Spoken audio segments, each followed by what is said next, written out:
Good morning, everyone. Guys, another step closer to mercenary pilots flying Ukrainian F-16s, offensive missions, and potentially taking down Russian targets, striking deep inside Russian territory. Guys, you really couldn't make all this stuff up. When I go on this article, guys, and I start talking, well, when I discuss what I've just said and the two articles that I'm referring to, imagine if this was said a year ago. Imagine if this was said 2 years ago. Imagine when Germany said, that they're just supplying Ukraine with helmets and sleeping bags. Imagine when, the West and NATO said they would help Ukraine with, they would only help Ukraine with humanitarian aid, humanitarian assistance. Imagine if I'd have told you that there's a serious conversation happening right now about Western retired NATO pilots flying F-16s in an offensive capacity over Ukraine, striking targets deep inside Russia. Would you say that's World War III? Would you have said these pundits that come out, like, for example, Joe Biden, when he said, hey, if we strike targets in Russia, that's Donald Trump, isn't it? Sorry, guys. But, if Joe Biden had come out, and remember when he gave that speech and he said, if we strike targets in Russia, that's called World War III. Guys, it's very difficult, from yesterday's videos, guys, I don't think we're ever going to have a world leader come up and say, like the old-fashioned ways that they used to do it, like a declaration of war. I just don't think it's going to happen, guys. I think it's going to be death by 1,000 cuts, death by 1,000 footsteps. And at some point, we'll be sat here in the UK or the US or Europe. You're sat there, you're thinking, right, I'm getting bombed 6 times a day. I've got to put a helmet on. I've got to carry a gas mask. But we're not in war. Oh, okay. It's absolutely insane, guys. It kind of reminds me of Orwell's 1984, where, both countries, well, you never really know who the enemy is. But, the world is in a perpetual state of war, and nobody really knows who the enemy is. They just see it on the TV and they get told what to do because of the war. It's absolutely wild, guys. It really is. Guys, before we get into the video, and I know I've waffled for 2 minutes before we even started the articles, don't forget to like, comment, and subscribe. Remember, guys, I'm going to go live every night at 8 p.m. I'm going to do that for the rest of the month. See where we are at the end of it, guys. See if it's something you guys want. See if it's something that works. If 8 o'clock works, maybe you guys want it 7. Maybe you guys want it later. Maybe you guys want 2 hours. I genuinely don't know, guys. We're trying things. We're trying the feelers. I'm new to all this business. I'm new to this software, having to do things on the computer and research things in real time. But that's how I roll, guys. I'm doing this in real time and I do this live, so you guys can ask me questions.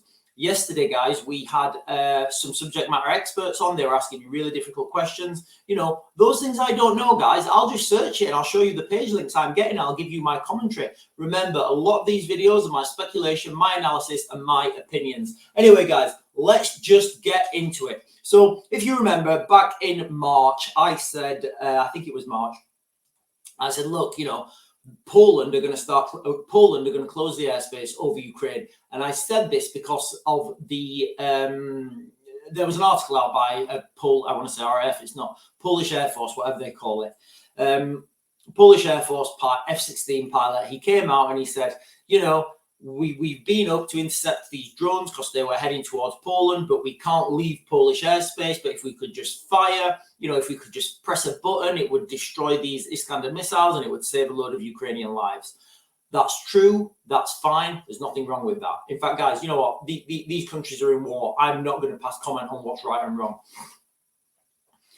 What I said that's going to lead to is Polish pilots flying over Ukraine doing defensive sorties. And from the same airfields, you're going to have Ukrainian pilots, potentially NATO trained, NATO mercenary pilots, flying from the same airports, flying from the same airstrips, but doing offensive sorties. Now we understand. This was back in March, guys. You know, now we understand it's going to be more than likely that these mercenary pilots or International Legion of pilots, the foreign pilots, the NATO-trained pilots flying the F-16s, it's more than likely that these guys are going to be carrying Storm Shadow missiles, and they're going to have a really potent effect on the battlefield. So let's just get into it, guys. Let me see which one I need to go first. Yeah, this one. So where are we? Hang on. Like I said, I'm pretty new to this software, guys, but I am learning, and I think by the end of the week I'll be the best, you know, the best software user guy. Right. So this article here, guys, from the Eurasian Times. A lot of Western news outlets don't report on these what's being said around the world, because I think there's like, you know, they get told what agenda to push. Ukrainian pilots not ready to fly F-16s. United States Air Force General hints. Is accelerated training the culprit? Yes, of course it is. Top US Air Force officer in Europe has disclosed that the Ukrainian Air Force is not employing F-16 fighting Falcons for complex operations after their first crash. So I'll put the article in the description, guys, but that's, you know, in a nutshell, that's basically what it is.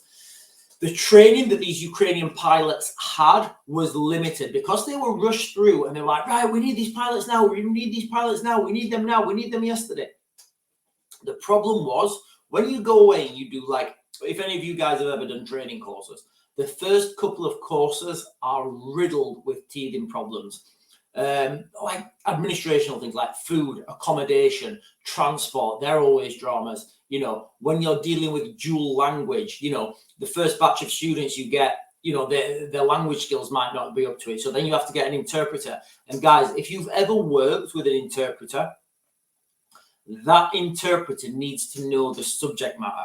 He really does, or she, you know, because if they don't know the subject matter, then you say something and they say, what? Then you have to explain it to them. And then they say, you know, and then what happens is, guys, it's funny as well. If you've ever used an interpreter to teach a lesson, you know, you'll give somebody a really long explanation and the interpreter will just turn around and go, Dakanishna. And you're like, dude, no, that's like, I gave you a really long explanation. You can't just say Dakanishna. That does not make any sense. You know, so you never, as the instructor, you're never 100% sure if the student's getting what you're saying or whether they're just sat there nodding their heads. You really don't know, guys. All right. So if the interpreters don't know the subject matter, then it's going to be an absolute nightmare. Now, I'm pretty much confident in saying there's not that many Ukrainian English interpreters who know, you know, who can fly F-16 fighting Falcons. Maybe I'm wrong, guys, but, you know, I'm pretty confident to say that.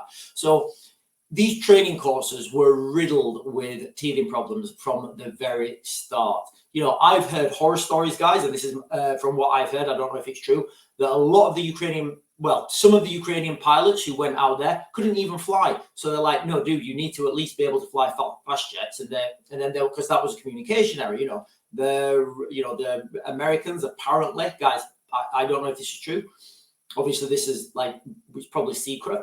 But as I understand it, the US Air Force in their communications, they told the Ukrainians, they said, look, we'll teach you everything you need to know. The Ukrainians thought, right, okay, so we'll just send recruits because those recruits don't have bad habits. Again, it's just a communications issue, you know, and these things, you know, the first couple of courses, they always go terribly. However, the problem here is time. You know, the Ukrainians don't have time, so they're getting pushed and pushed and pushed to do this. You know, because there's political reasons, there's tactical reasons, strategic reasons. And guys, when you get pushed through these, you can't rush training. It's like trying to grow a tree. You can't throw money at a tree and you can't throw money at a tree and make it grow quicker. You just won't do it. It needs to go through those seasons. It needs to go through that process. It's like training anything, guys, right? You can't rush. You can to a degree. But you know, but the more you rush it, the less that the less of a trained pilot you get, or the less of a trained anything you get at the other end. So that's what's been happening, guys. You know, the Ukrainian pilots are, from the article, guys. This is me. You know, this is me literally from the article. The Ukrainians are not flying complex missions anymore, and I would say they're potentially not flying missions anymore. Lack of pilots, guys. Lack of training. You know, I've said this for a while. So this leaves us with the options now. There is a shit ton of ex-NATO pilots who have 20, 30 years experience flying these F-16s, and they're just sat there. They're just sat there thinking, I'll do it. I'll do it. The US already put out a call for, ex-NATO pilots, US pilots, retired pilots to go and, be part of this, be part of this conflict. What I will say is, if they go and do this, guys, Russia is going to see this as mercenary pilots flying these F-16s. That's the way the Russians are going to see it. They're going to see it as either mercenary pilots, as NATO pilots. What they won't see it as, they won't see this as, Ukrainian pilots. However, the Ukrainians will then, and again, this is me speculating, guys, this is what I would do. If Zelensky then brings those people into the International Legion, so the International Legion is, back in 2022, Zelensky put out a call for anybody with military experience to go and join them. It's where the second Trump shooter, he went out there for, and he got rejected. But these people are now part of the Ukrainian military, so they're not mercenaries. They're not. They're a legitimate legal entity, like the French Foreign Legion. So that's where I think it's going to go, guys. I think you're going to have Ukrainian, the Ukrainian International Legion open its doors to trained pilots. Guys, I think these are going to be flown from Poland, and I'll tell you why. So I've done enough videos on that, guys, but a new article's come out, I think yesterday. I'll tell you soon when I get the when I get it on screen. September the 15th, calls grow for NATO members to help Ukraine shoot down Russian drones and missiles. I'll put the article in the description, guys, but it goes on and it tells you basically what I've been saying for such a long time now. What's going to happen is and I keep saying this, guys, right? What's going to happen is those F-16s that are tasked, and it will happen, guys, it's an inevitability. How many times have we talked about, NATO can't lose this conflict because it'll be the end to NATO, it'll be the end to the dollar, it will be end to, the West as we know it. Russia can't lose this contract. Russia can't lose this conflict because Putin knows if Russia loses this conflict, it's going to mean balkanization of Russia, and Russia will be reduced to something like St. Petersburg and Moscow and like the northern region. So no, there's no clear way out here for peace, guys. You can tell when there's no way out for peace because there's no clear winning strategy. Russia hasn't said what he wants to achieve. The Russians haven't said what they want to achieve. The Ukrainians haven't said what a win means. Yet David Lammy's backing Ukraine until a win. I mean, if it came out and if the Ukrainians came out and said, yes, a win for Ukraine will mean this total destruction of Moscow. Does that mean that, Britain is going to back Ukraine until they, what I mean, guys? Unless we understand what a win is, we can't even go to a negotiating table. Anyway, so imagine this, guys. Now, I've done loads of videos on it and more stuff comes out all the time. At some point, the countries surrounding Ukraine, Poland's going to be the key one, guys. I said from day one of this conflict, Poland is key.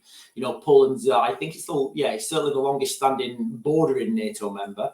They've got a huge military. I think Poland is the only place that builds, outside of the US, that builds, Black Hawk helicopters. So Poland has a good, Poland's a solid country. What's going to happen is you will start to see, Polish pilots, potentially other pilots as well from, around bordering countries flying. They will start by just intercepting missiles that are, incoming drones, incoming missiles that are at range with their F-16s. Then they'll start flying into Ukraine.